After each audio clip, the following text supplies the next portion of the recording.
Você é autor do best-seller Vivendo com Propósito. Como você poderia definir essa afirmação do livro para nós e até para alguma pessoa que ainda não leu o seu livro? Esse livro nasceu de uma inquietação dupla. A primeira é que eu aconselhei uma jovem senhora que em processo de divórcio, e ela justificou seu divórcio dizendo: eu não quero ver a minha vida vazar entre os meus dedos. E eu perguntei para ela: como é que você sabe se a vida está vazando ou não está vazando entre os seus dedos? Ela falou: não sei. E eu me dei conta que eu também não sabia, que eu não tinha esses critérios para chegar no fim da minha vida, como Pablo Neruda chegou dizendo: confesso que vivi. Eu não saberia dizer como avaliar se eu vivi ou não. E a segunda coisa é que eu sempre me incomodei com livros do tipo 7 leis, 5 passos, de onde 5, de onde 7, de onde 21, de onde 17. Aí eu fui para os propósitos e busquei uma referência da imagem de Deus e me perguntei: aonde está a imagem de Deus no ser humano? Viver com propósito é viver segundo o planejamento de Deus para a vida humana, do Criador. Quando Deus nos criou, Ele nos criou à sua imagem, à sua semelhança. Como é que nós vivemos de tal maneira a expressar essa imagem e semelhança? Daí os 4 propósitos do meu livro, que são transcender, porque Deus nos criou seres para a eternidade, então é transcender. Deus nos criou pessoas, não bichos. Nós temos que aprender a ser gente, e aprendemos com Jesus, então é crescer. Deus nos criou para amar, então é conviver, e Deus nos criou seres criativos, então é construir. Os 4 propósitos da imagem de Deus no ser humano: transcender, crescer, conviver e construir. Essa é a síntese basicamente do livro Vivendo com Propósito. Então, na verdade, esse livro continua na mesma linha, não é? É uma resposta também a encontrar o real sentido da vida. Fala um pouquinho para nós, porque o título é... Eu disse para o diretor comercial dessa editora que se o livro não vender pelo conteúdo, vende pelo título e pela capa. É uma jogada de marketing. O livro mais mal-humorado da Bíblia. Fala um pouquinho para a gente aí sobre qual é a proposta. Eu acho que, de fato, eu não tinha pensado dessa maneira como você apresentou, que ele é meio que uma continuação do Vivendo com Propósitos, mas é procedente. Porque no fundo, eu acho que essa é a grande questão. Essa é a grande questão do coração humano, que é saber se a vida vale a pena e que vida que vale a pena. E essa é a busca de Salomão no livro do Eclesiastes.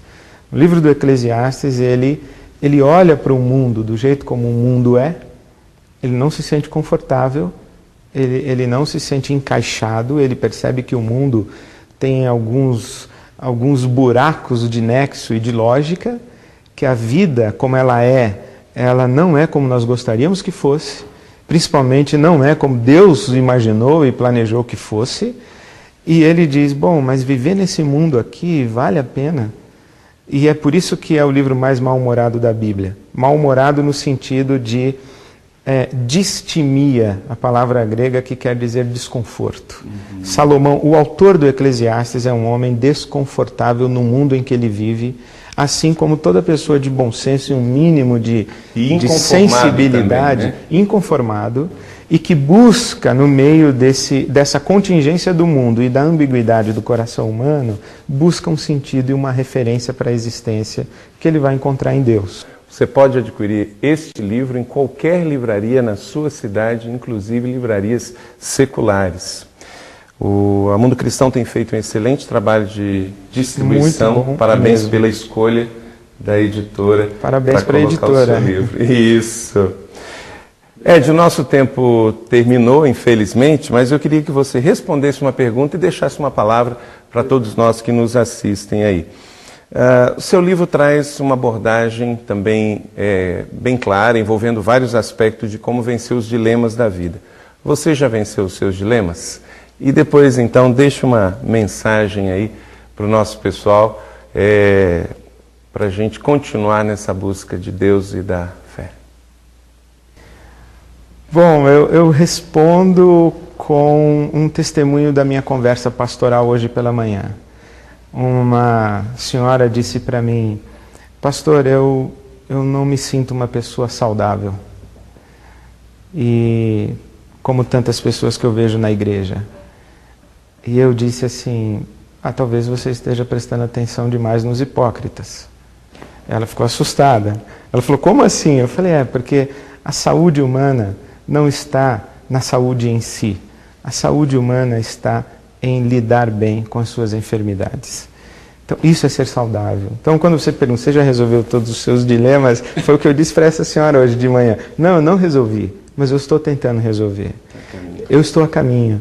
Eu estou colocando diante de Deus. É essa transparência de colocar-se diante de Deus a partir daquilo que a gente consegue enxergar na gente mesmo e no nosso mundo e dizer: Deus, dá um jeito em mim, e dando um jeito em mim me ajuda a cooperar para dar um jeito nesse mundo. Eu acho que esse é o nosso caminho e esse é o convite de Jesus. Quando Jesus nos convida para o discipulado com Ele, Ele diz assim: se você vier comigo, eu vou fazer de você um pescador de homens. E eu sempre achei que ser um pescador de homens fosse buscar pessoas lá fora, no que nós chamamos no mundo, para trazer para dentro da igreja. Mas cheguei à conclusão que ser um pescador de homens é buscar dentro do ser humano, por trás de todos os conflitos e dilemas que esse ser humano tem, a imagem e a semelhança de Deus, para que ele seja mais semelhante a Jesus Cristo. E esse é o nosso desafio, esse é o desafio da minha peregrinação espiritual e esse é o desafio da minha vocação pastoral. Por isso, se eu tivesse que deixar uma mensagem ao nosso telespectador, eu faria esse apelo, que você se colocasse de maneira transparente diante de Deus e pedisse a Jesus que buscasse dentro de você a pessoa que Deus criou você para ser. Porque é só em Jesus que você vai se encontrar com você mesmo e se encontrar com Deus, o que acaba sendo a mesma coisa. Excelente. Obrigado, amigo, por ter vindo. Obrigado. Sucesso e paz. Deus abençoe você, sua casa, sua igreja. Muito obrigado a você também. E muito sucesso na distribuição dessa rica literatura pelo Brasil e pelo mundo. Muito obrigado. Você assistiu Sala VIP de hoje.